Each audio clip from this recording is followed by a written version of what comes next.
So we're doing optimization problems, and here are some guidelines. So first, because it's a word problem, identify given, what's to be found, make a sketch maybe. Second thing, write an equation for the quantity to be maximized or minimized. This is much easier than 3.9 because you are told explicitly maximize the area or something like that, or minimize the area. And then that is the equation that you need to write down, is the one for that thing that you're trying to maximize or minimize. In 3.9 it was harder because it's like, well, you have all these rates that you're trying to find or a given, and then you want to try to find some equation that relates that. And you don't really know what that equation is all the time. And remember the triangle ones, and you're like, do I do similar triangles? Do I do Pythagorean theorem? Like, I really don't know. And you can't tell very easily until you dig deeper in that problem. But these are much easier in that respect because you are told to maximize, say, volume or something. And then that's the equation you need to write down. Now another difference here with 3.9 is you just want this equation in terms of one independent variable. So maybe at the beginning it's not really obvious how to write, like, say, area explicitly in terms of x, and maybe there's another variable in there, which is fine to start out, but then you're given enough information with the constraints that you can write that function explicitly in terms of an independent variable. So it's just like y equals something in terms of x. So we don't have to do like the implicit differentiation stuff. All right, it's just a plain old equation, y in terms of x, and then you take the derivative, because what you're trying to do is find the maximum or minimum of that equation, and that's what you do. You take the derivative of it, right? You set it equal to 0, see where it does not exist. That gives you critical values, and then you can test those critical values usually by the first derivative test, which is you look to see if it's increasing or decreasing. If it's doing that around that critical value, then it is a relative max. If it's going from decreasing to increasing, then it's a relative min. And then you can go from there to determine if it's an absolute max or min. So one catch here is the domain. These are word problems, so usually a domain is not all real numbers. Like if we have area and volume, it's going to be restricted to the positive numbers for sure, right? So just something to keep in mind, because that's going to restrict our domain and the things that we have to care about. So that's pretty much it as far as the steps go. So let's do an example. This is actually number 12 in your book. A box with an open top is to be constructed from a square piece of cardboard 3 feet wide by cutting out a square from each of the 4 corners and bending up the sides. For the largest volume, find the largest volume that such a box can have. So I'm not going to require that you go through all these steps, but I think starting out is a good thing to do.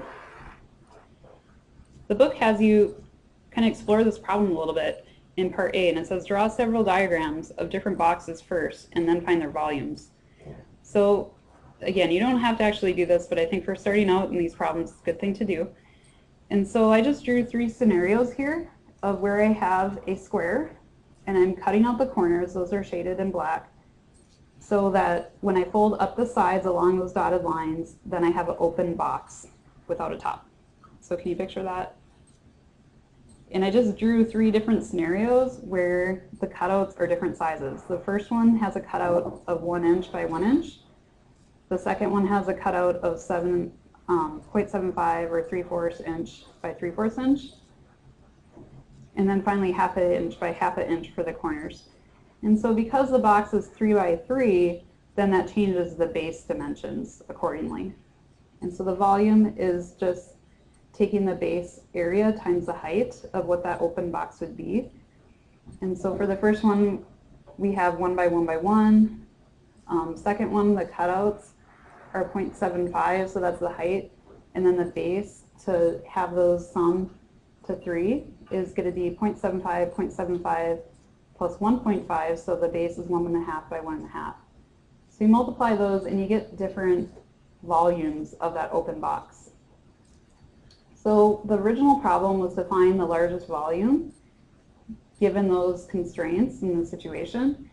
And so it looks like based on part A, which one is the largest volume? Let's start there.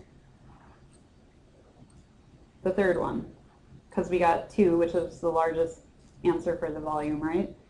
And so it looks like the optimal solution for the largest volume possible would be when the cutouts are 1/2 inch by 1/2 inch. But that was based on example, so maybe we're not hitting the mark quite. So part B says find the largest volume exactly using optimization technique, and this is what you're actually going to want to do. And so this is what I reviewed with the steps a little bit on our approach. So I'm going to draw another quick diagram,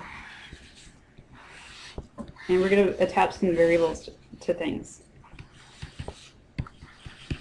So these are the sides that we're going to fold up. And here's our cutouts. The overall box dimensions are, I think I was saying inches, was it feet? Yeah, I think I was saying inches the whole time, but all this is supposed to be in feet, excuse me. So it's 3 by 3 feet, that doesn't change. And then the things that change are the dimensions of the cutouts in the corner, but they're squares so that I can label them both with X's, and I should do that. And then maybe I can get a little bit more perfect with this later, but the dimensions of the base of that open box are going to be Y by Y. They're going to be different, and that's maybe a good place to start. All right, so now the equation. You need to write down this equation. I told you guys in the steps that you can tell exactly what this equation should be. It's the equation for whatever you're trying to maximize or minimize. So what do we need an equation for? Volume, all right? We're trying to find the maximum volume. So therefore, I need an equation for the volume.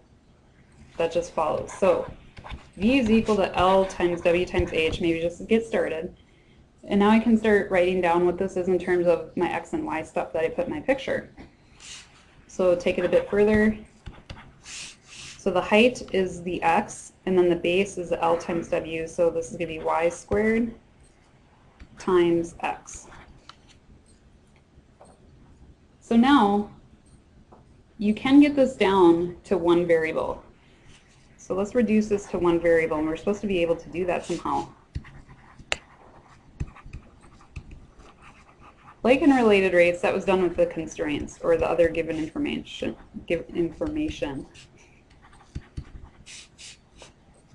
What haven't we used here? What is something in the problem that should factor in that we haven't used?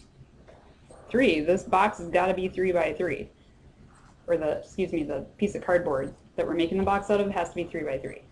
We haven't used that anywhere. So that's something definitely we should be able to use, and that's a constraint. That's going to allow us to get this volume equation boiled down in terms of one variable. So just take one dimension, for example, and play a little game here on the equation that you can write. So looking at the dimensions in either the vertical or the horizontal, because they are the same, what's a little equation you can write for 3 with the dimensions? What does 3 have to equal with our X's and Y's? Good, 2x plus y, because we got an x plus y plus x going up, for example. And so that's a way to relate x and y, and using the constraint that the piece of cardboard has to be 3 by 3. So that's incorporating that. Now here it doesn't really matter what variable you solve for. I'm just going to solve for y.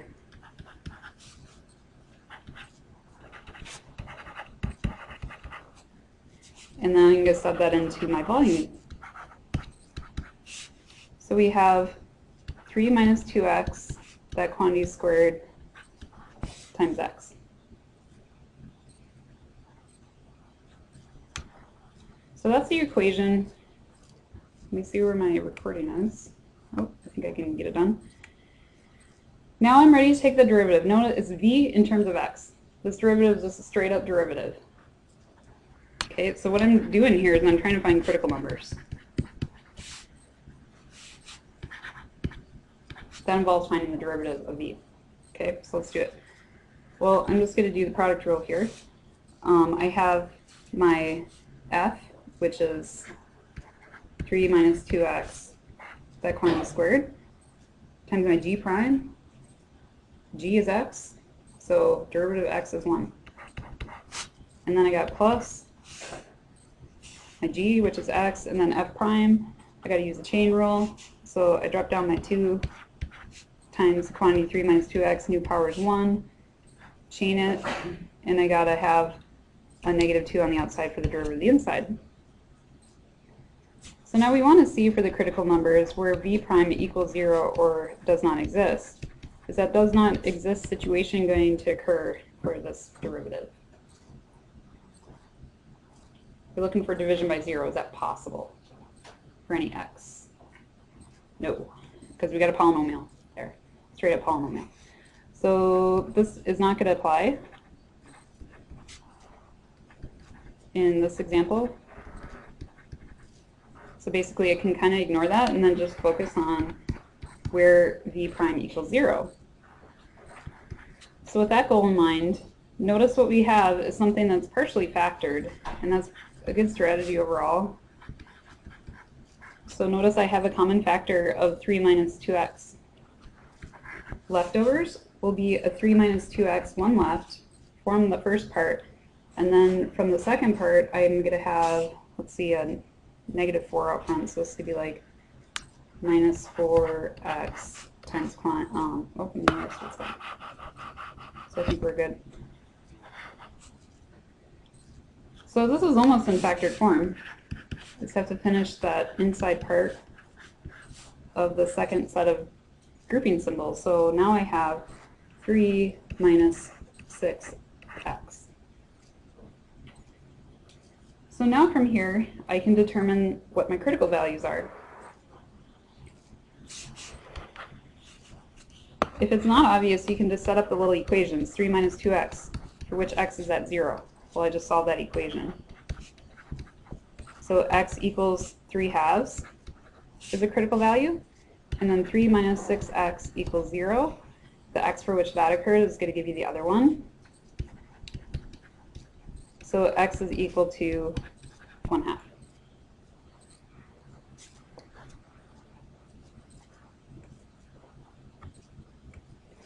Oops. Okay, so then these are critical values. Now here's where the domain comes into play. So whether you found the domain earlier or not, we need to start thinking about it now.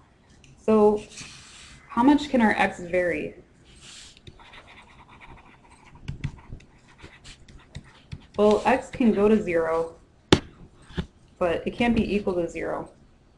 Otherwise we don't have that extra dimension, right? It's not a 3D object anymore.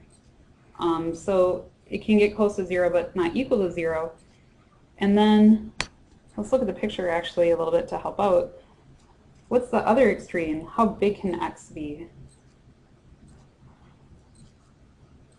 Half of 3, right? Not equal to it, but anything less than that. So like, let's say y goes to 0, then x would be taking up, like, say, the whole vertical dimension as I have it drawn there. And so then it would be half of 3, which is 3 halves or 1.5. But it can't be equal to it, but it can be approaching it from the left. So that's the domain of x. So the critical values here, x equals 1/2 is on the domain. Is 3 halves on the domain? No, it was a close call there, but it's not on the domain. If it's equal to 3 halves, it's not going to have dimension. That box doesn't have, it's not 3D. So then it's like, just doesn't work. So we only have one critical value.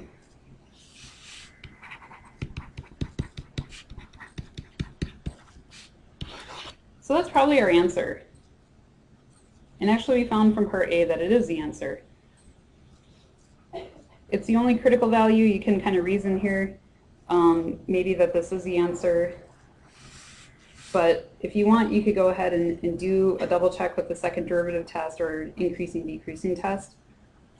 This one, since it's the only critical value on an open domain, we can be pretty sure this is going to be a maximum.